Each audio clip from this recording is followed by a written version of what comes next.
오늘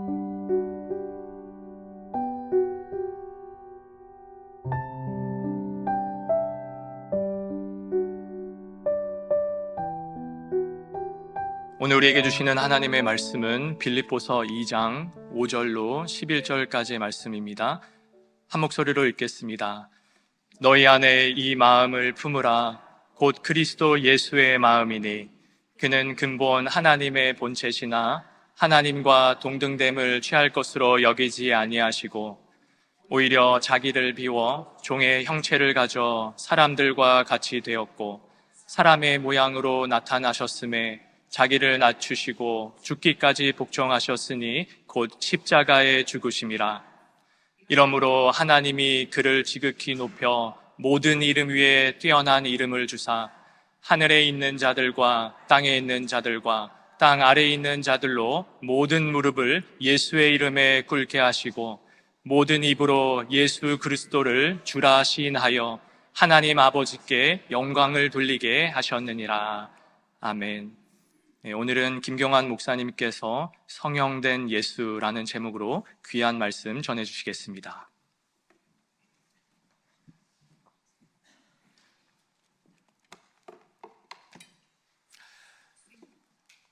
우리가 신앙생활을 한다는 것은 믿음의 여정을 이렇게 더불어 함께 걸어가는 것이다 라고 생각합니다. 함께 더불어 걸어가는 길이니까 이 공동체, 이 교회가 중요할 것입니다. 믿음의 여정입니다. 때문에 믿음의 본질이 뭐냐 우리가 정확하게 알아야 될 줄 압니다. 여러분들은 믿음의 본질이 무엇이라고 생각하십니까? 저는 한때 믿음의 본질은 믿음의 크기다, 믿음의 사이즈다 라고 생각했던 적이 있었습니다. 50년 전에 처음 이민 와서 보니까 이민자의 삶이 고달프더라고요. 그러니까 교회에 가면 목사님들의 말씀을 들을 때 꽂히는 단어가 있었습니다. 큰 믿음을 가져라. 입을 크게 벌려라. 그래서 큰 믿음을 갖고 싶어서 우리 친구들끼리 LA 근처에 윌슨 마운틴이라고 있습니다. 자동차를 타고 중턱까지 올라가 야산에 흩어져서 철야기도는 아니지만 자정이 넘도록 막 산이 떠나가도록 갈 정도로 크게 통성기도를 했던 적이 있었습니다. 그때 우리가 드렸던 기도의 제목이 뭐였을까요? 주님, 큰 믿음을 주세요. 그런 기도를 통해서 신앙에 열정이 생긴 것 같습니다. 그럼에도 불구하고 믿음의 크기가 믿음의 본질은 아니다라고 저는 생각합니다. 이민 목회를 하면서 저는 한때 믿음의 본질은 믿음의 깊이다라고 생각했었습니다. 성경을 읽는데 깊은 데 가서 그물을 내려라. 그 말씀이 가슴에 들어오더라고요. 깊어져야 된다. 그래서 성경을 읽으면서도 그 이면에 숨겨진 의미를 찾아내려고 애를 썼고요. 설교를 하면서도 좀 깊은 설교를 해야 되겠다는 어떤 강박관념에 사로잡혔던 적이 있었습니다. 좀 어리석었다 생각합니다. 과연 믿음의 깊이가 믿음의 본질일까? 그것도 아니란 생각이 듭니다. 여러분, 믿음의 본질이 무엇입니까? 믿음의 본질은 하나입니다. 믿음의 대상이 본질이죠. 우리가 믿어야 될 대상, 주 예수 그리스도, 그분과 맺어진 관계, 그것이 본질입니다. 대상이 잘못되면 믿음의 크기를 추구하면 추구할수록 결국은 자기 왕국을 건설합니다. 믿음의 대상이 잘못되면 깊이를 추구하면 추구할수록 그 사람은 자기만 잘못 나가는 게 아니라 다른 사람들을 잘못된 길로 인도합니다. 믿음은 대상입니다. 때문에 저는 오늘 예배를 준비하면서 또 하나님께 기도했습니다. 주님, 나는 누구를 예배하러 가는 것입니까? 주님, 나는 누구에게 오늘 예물을 바치는 것입니까? 나는 누구에게 누구의 이름으로 기도하는 것입니까? 주 예수 그리스도 한 분이라고 고백했습니다. 오늘 말씀의 배경이 되는 빌립보 교회에 문제가 있었는데 그 문제의 핵심도 이것입니다. 믿음의 본질에 대한 문제인 것입니다. 빌립보 교회는 상당히 좋은 교회에 속합니다. 그래서 다니다 보면 빌립보 교회 이름을 가진 한인 교회들을 종종 보지 않습니까? 그만큼 사도 바울은 이 빌립보 교회에 대해서 남다른 생각을 가지고 있었습니다. 오죽했으면 그의 서신 가운데 유일하게 우정의 편지의 형식을 띠고 있습니다. 빌립보 성도들이 사도 바울의 마음에 아주 친근하게 남아 있었더라라는 거죠. 그도 그럴 것이 이 교회는 보니까 우리 한국 교회랑 비슷합니다. 여성 주도 교회입니다. 여성들이 많았습니다. 여러분, 여성 주도 교회의 장점이 솔직히 많습니다. 열심이 특심이고요. 섬기는 데 있어서는 둘째 가라면 서러워합니다. 어쩌면 이들은 그들의 섬김을 가지고 많은 성도들의 필요를 채워주었을 것이고 또 목회자를 돕는 데는 막 경쟁적으로 열심히 이렇게 도우며 섬겼던 것 같아요. 특별히 그 사도 바울의 선교 사역에 물질적으로 동참해서 바울의 선교 사역에 큰 힘이 되어 주었던 교회였습니다. 자, 그러나 여러분, 좋은 점이 있으면 또 안 좋은 점이 있는 겁니다.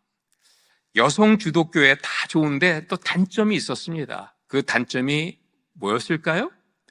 한마디로 주방의 권세가 너무 대단했어요.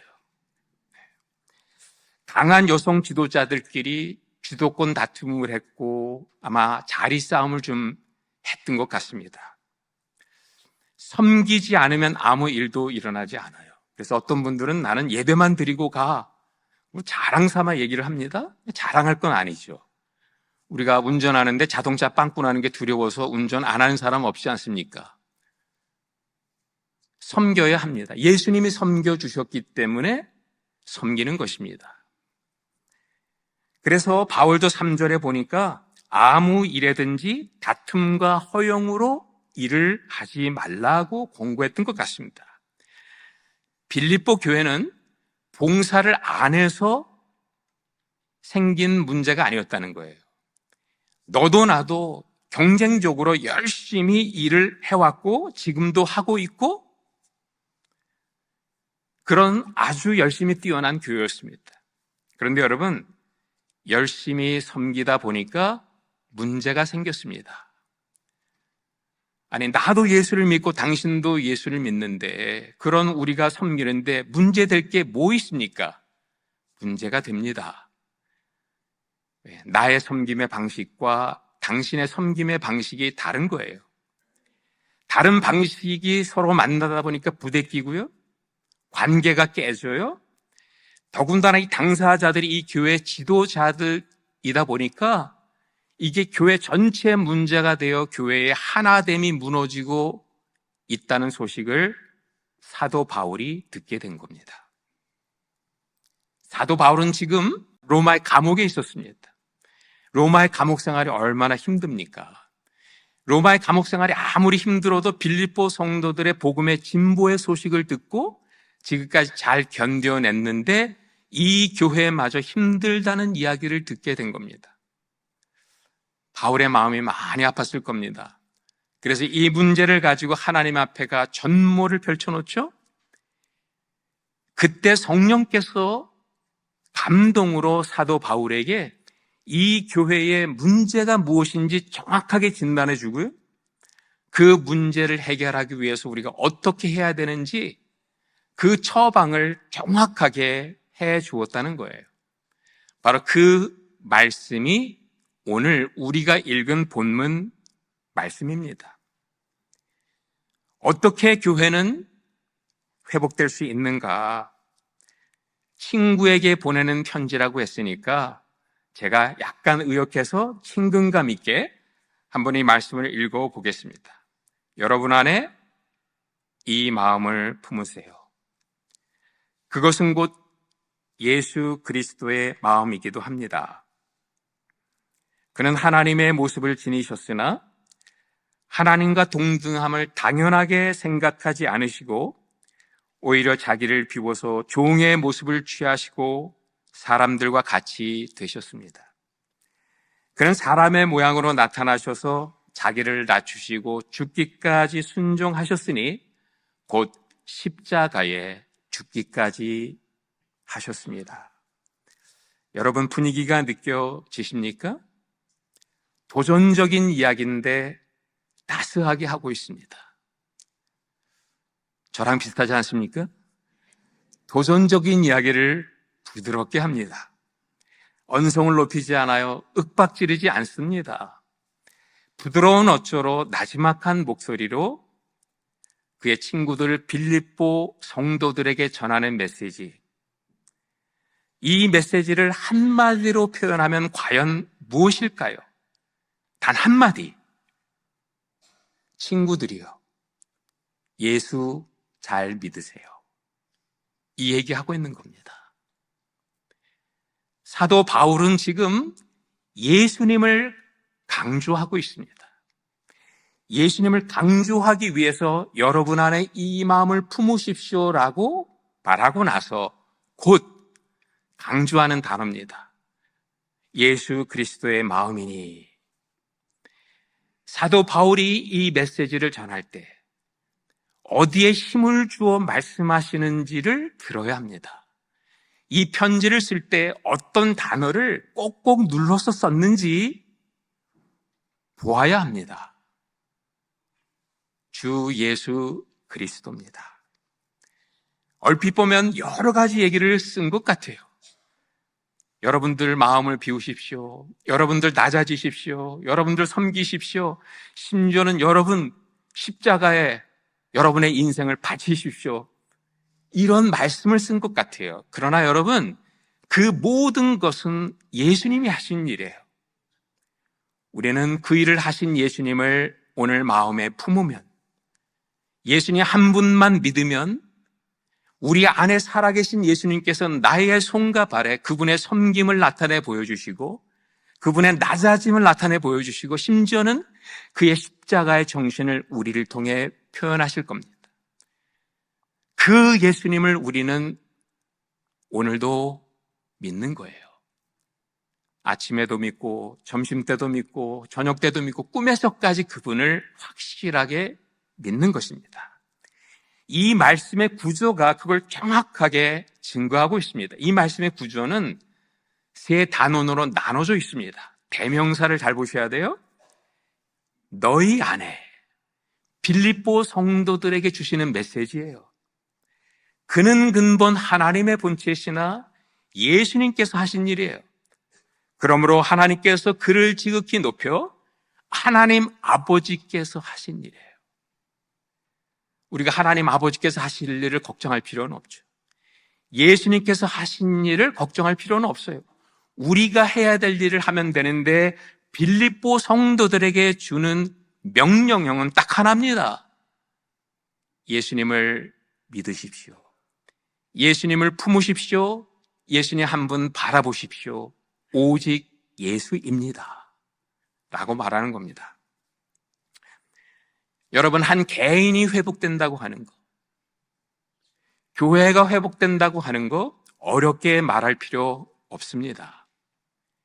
예수님께 돌아가는 것입니다. 교회가 회복된다고 지난 70년, 80년대 일어났던 교회 부흥의 시대가 있었잖아요. 우리가 그리로 돌아가야 돼 꿈꾸어 보지만 그 시간은 지났습니다. 이제 오늘 새롭게 예수님을 만나고 새롭게 예수님을 믿게 되면 주님께서 새로운 부흥을 주시는 겁니다. 우리가 한때 캠퍼스에 3, 4모 모여가지고 막 뜨겁게 기도했던 내용이 있잖아요. 이 이민 땅에도 푸른 그리스도의 계절이 오게 해주세요. 열정을 가지고 복음을 전했던 그 시대로 돌아가자 아닙니다. 주 예수께 돌아가면 되는 겁니다. 제 인생에도 가만히 생각해 보니까 브레이크스루가 몇 번 있었더라고요. 획기적인 변화가 있었는데 그 공통 분모는 하나입니다.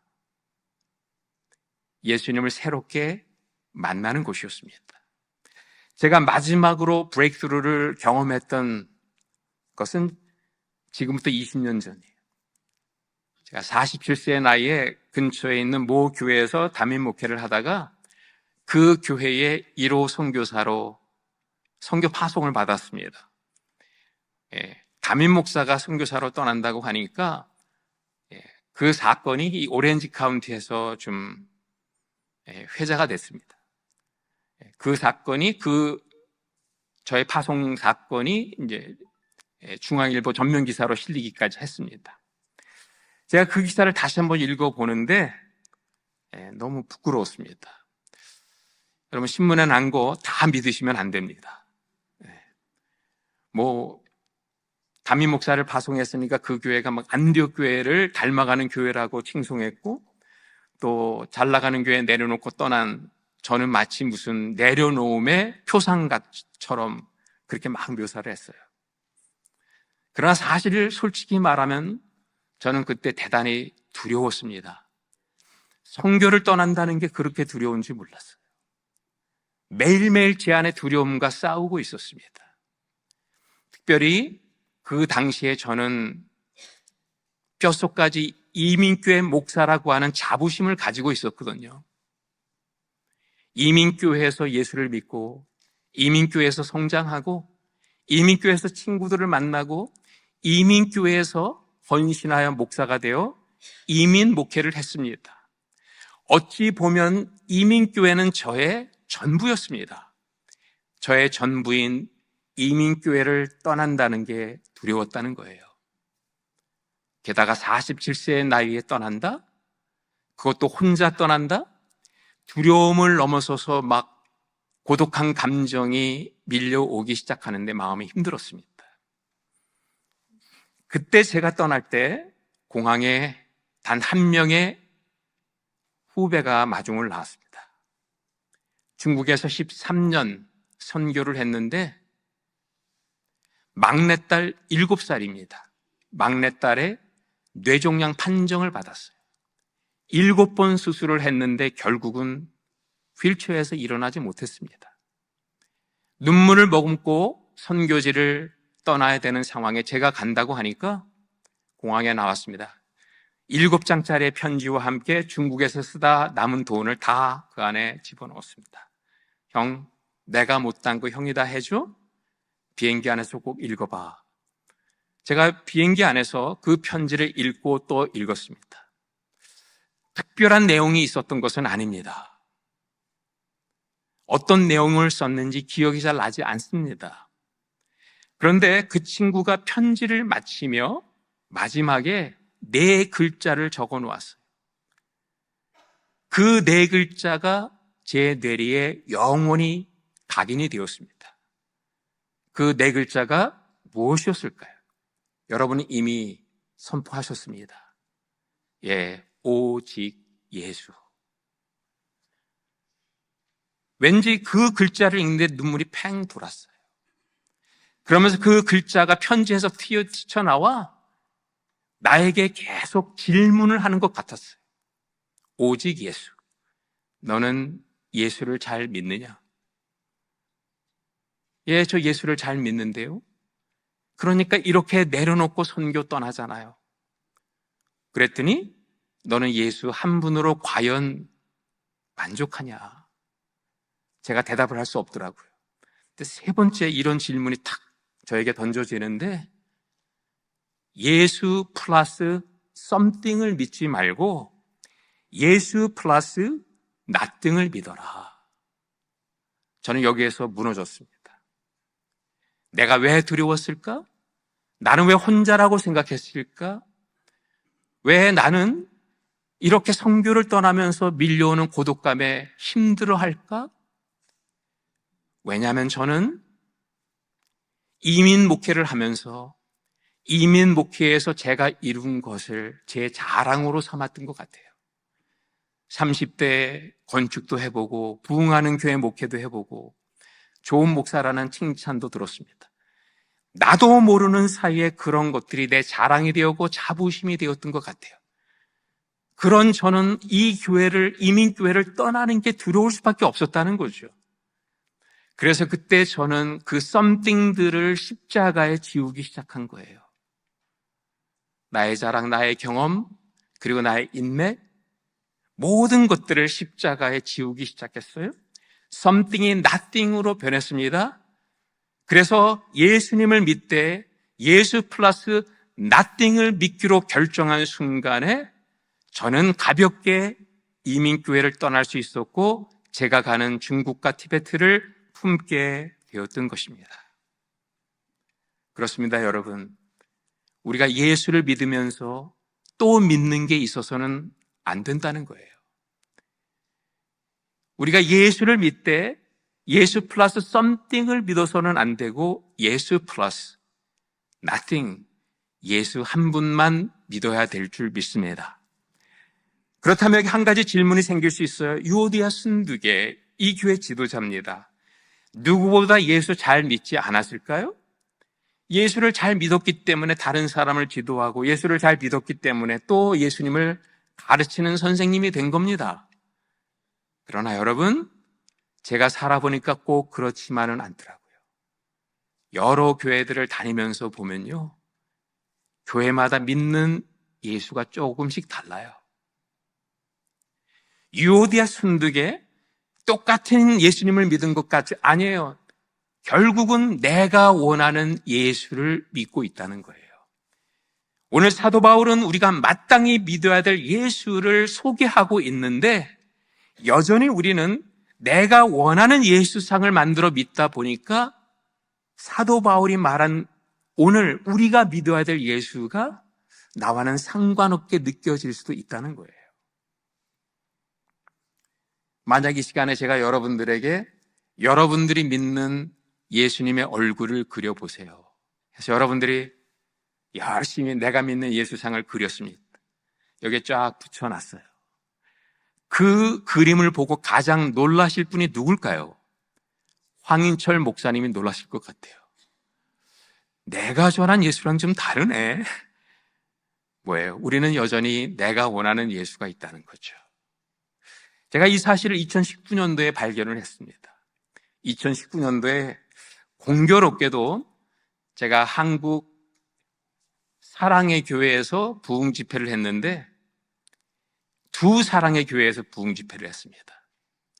강남에 있는 사랑의 교회에서 집회를 하고 3주 후에 강북 미아리에 가면 또 다른 사랑의 교회가 있습니다. 너무나 공교롭죠? 똑같은 사랑의 교회, 하나는 강남, 하나는 강북, 부흥 집회를 인도를 했는데 끝나고 나서 저는 신기한 한 가지를 목도하게 된 거예요. 그 좁은 땅, 서울의 두 사랑의 교회, 다 평신도를 깨운다라는 제자 훈련 교재를 가지고 훈련받는 교회예요. 똑같은 예수님을 예배하고 예수님의 가르침을 따르는 교회. 그런데 여러분, 강남의 예수와 강북의 예수가 너무도 달라요. 달라도 이렇게 다를 수가 없어요. 강남의 예수는 고상하고 세련되고 정형화되어 있습니다. 빈틈이 없습니다. 강남에 가서 설교를 하려면 내용도 중요하지만 딜리버리가 중요합니다. 그런데 강북의 예수는 달라요. 촌스럽고 투박하고 부서진 것 같습니다. 여러분, 강북의 예수는 옳고 강남의 예수는 옳지 않다를 말씀드리는 게 아닙니다. 우리는 여전히 내가 원하는 예수상을 붙들고 이 예수를 고수하다 보니까 십자가에 못 박혀 돌아가신 예수를 보면 부담스러워요. 어떻게 합니까? 내가 원하는 예수상으로 화장시키죠. 분장시켜요. 심지어는 성형수술해가지고 내가 원하는 예수상을 만들어 믿게 된다는 거예요. 그렇게 성형된 예수는 죄송하지만 우리에게 줄 게 아무것도 없습니다.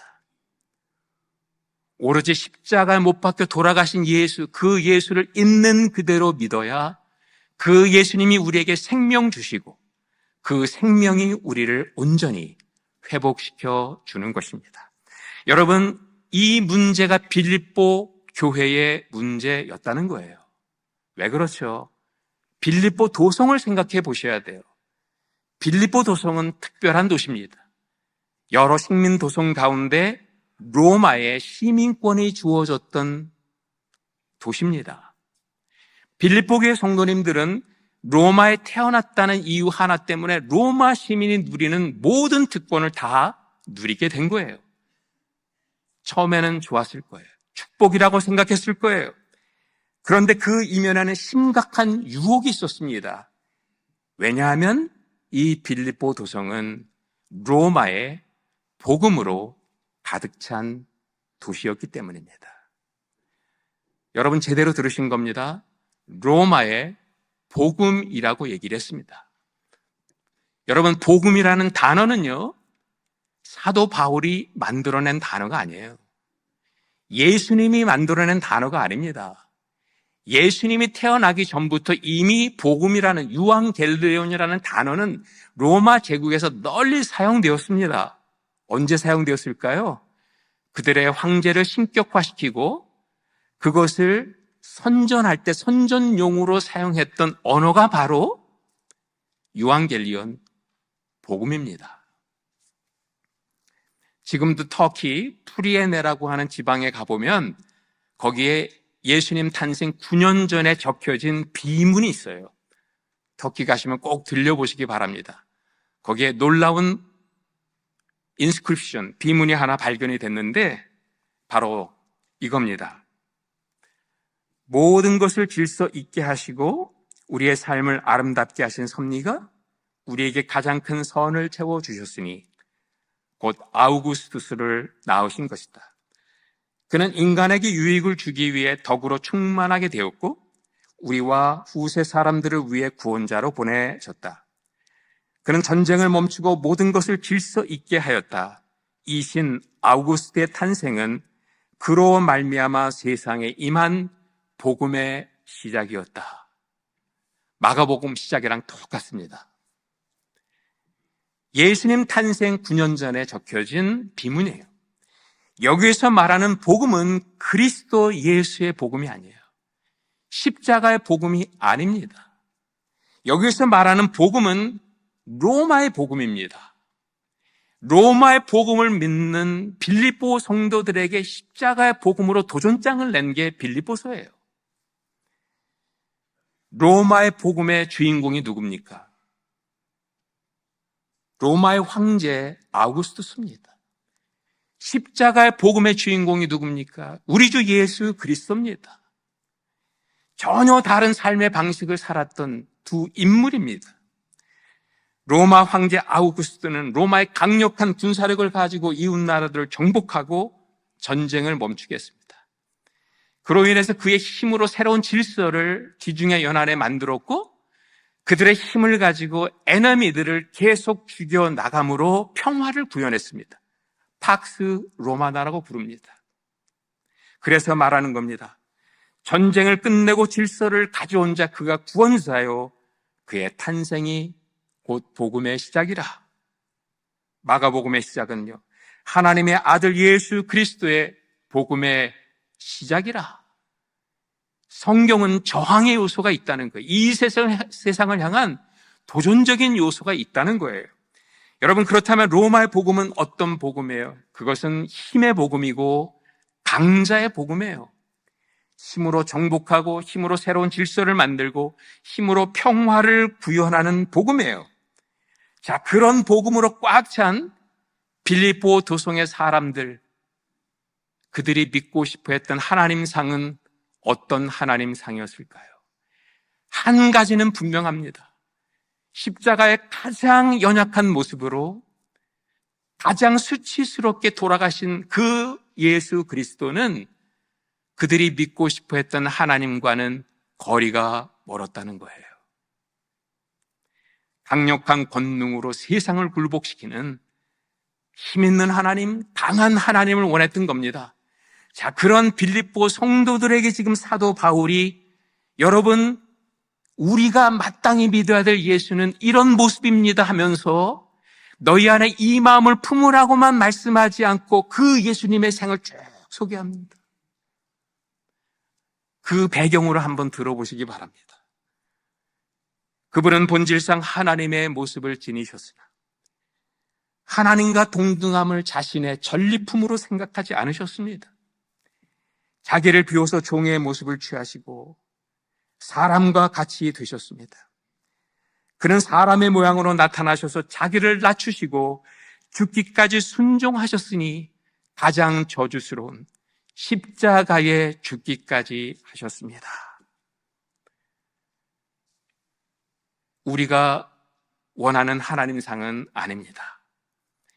그럼에도 불구하고 사도 바울이 이 메시지를 전하는 이유는 이것입니다. 로마의 복음, 팍스 로마나 이 모든 것들은 전부 겉에 나타난 현상이라는 거예요. 여러분, 팍스 로마나가 2000년 전에만 있었나요?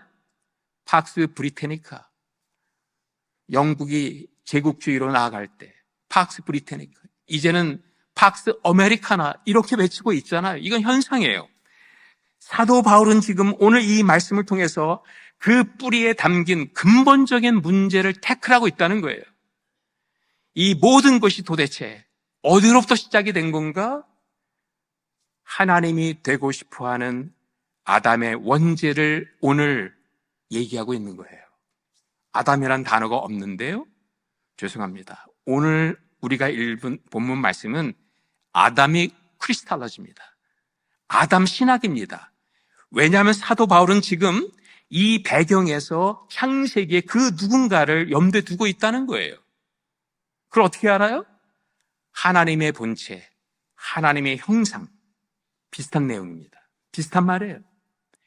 하나님의 형상대로 지음받은 아담과 형상이면 본체가 있잖아요. 하나님의 본체 대신 예수 그리스도와 지금 비교하고 있는 거예요. 아담이 살았던 삶의 방식은 철저하게 상향적 삶의 방식인데 예수님은 거꾸로 하향적 삶의 방식을 따라 하나님의 형상을 회복시켜 주신 그분이다를 소개하고 있는 겁니다. 하나님의 형상이라는 엄청난 자원을, 특권을 지녔던 아담. 여러분, 그 하나님의 형상을 아담은 어떻게 사용했나요? 그것을 가지고 낮아지는 데 사용하지 않고 높아지는 데 사용했어요.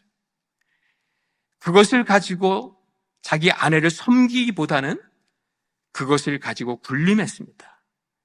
왜냐하면 그는 하나님이 되고 싶었거든요. 그래서 그에게 허락된 모든 자원을 탈탈 털어가지고 그 자원을 가지고 하나님이 되고자 했을 때 그는 하나님의 형상마저 잃어버리게 된 거예요.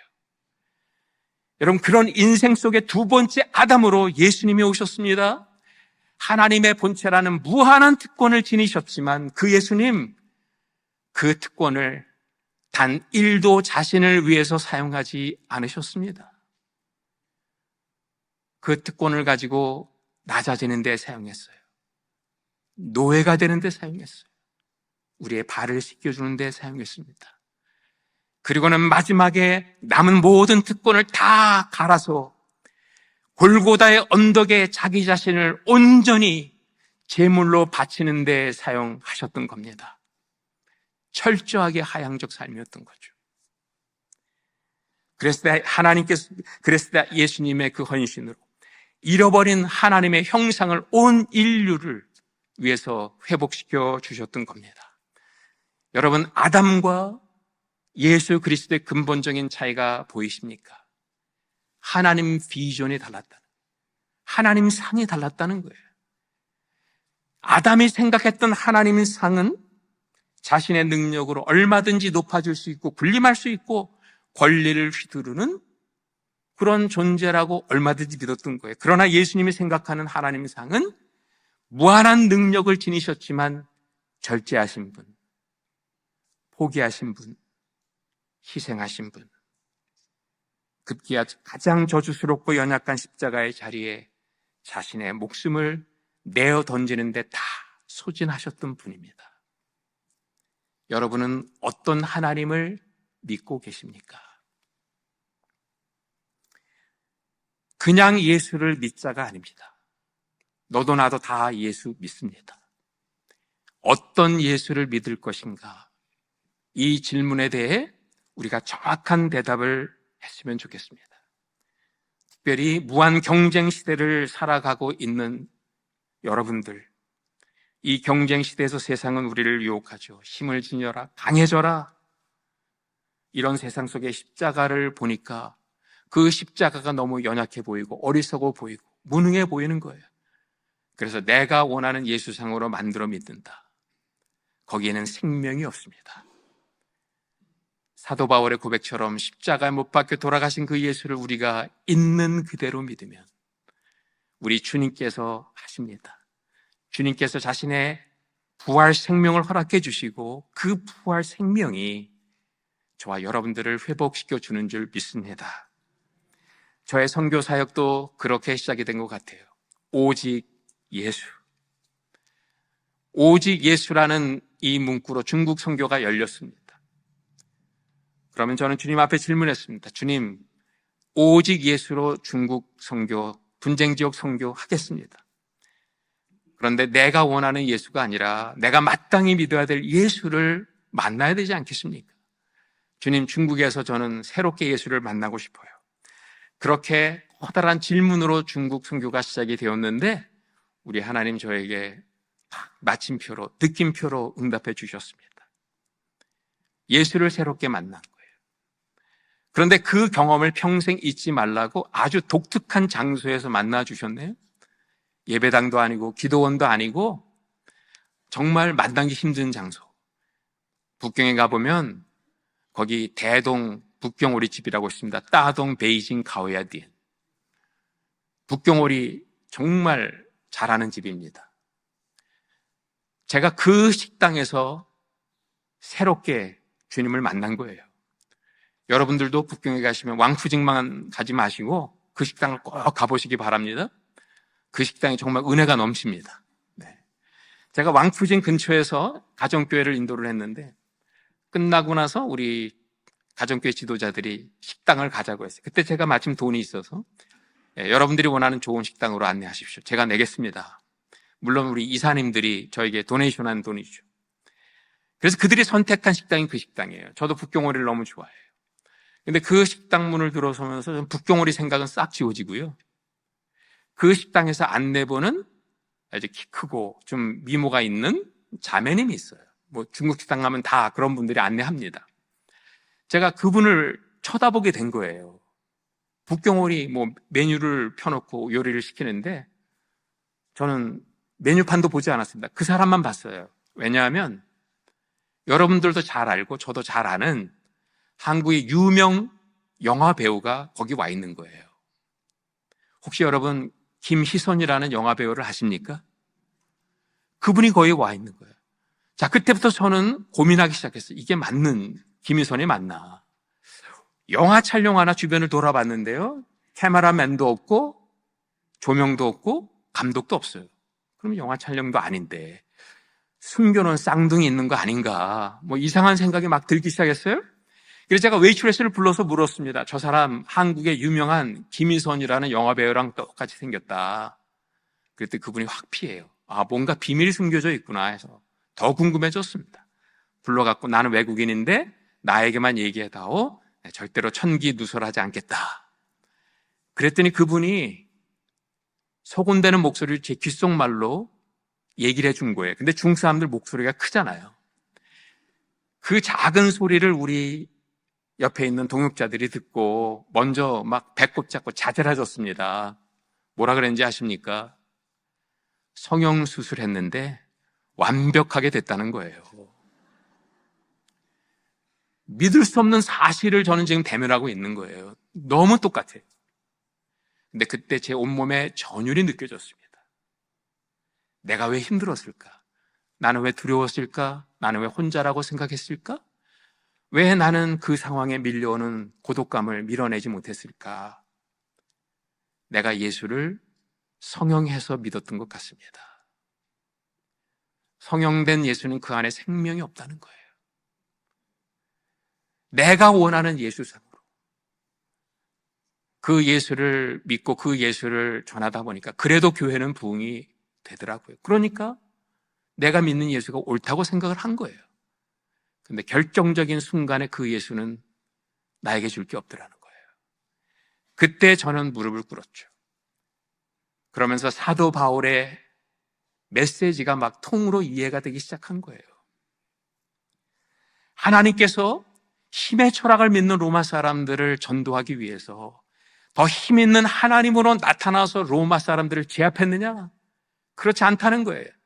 어찌 보면 가장 무능하게 십자가에 못 박혀 죽으셨는데 그 십자가의 무능 속에 하나님의 전능을 나타내 보여주셨다는 거예요.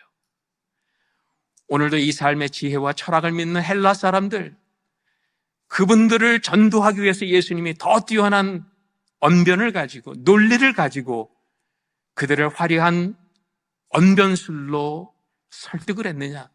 그렇지 않다는 거예요. 가장 어리석은 십자가의 복음을 전하면서 이 십자가의 어리석은 복음이 구원을 얻는 자에게는 하나님의 능력이다라고 선포했다는 거예요. 오늘도 유대인들은 표적을 구해요. 그들은 또 한 번 홍해가 갈라지기를 원해요. 그런 유대인들을 향해 주님께서는 내가 너희들에게 줄 표적은 이것밖에 없다 하시면서 주신 것, 그게 뭘까요? 세상 죄를 지고 가는 하나님의 어린 양이라고 말씀하세요. 그런데 그 어린 양이 우리가 가야 될 마지막 천국의 중심에 계시다고 선포하십니다. 여러분, 그때 저는 이 예수를 믿기로 했어요.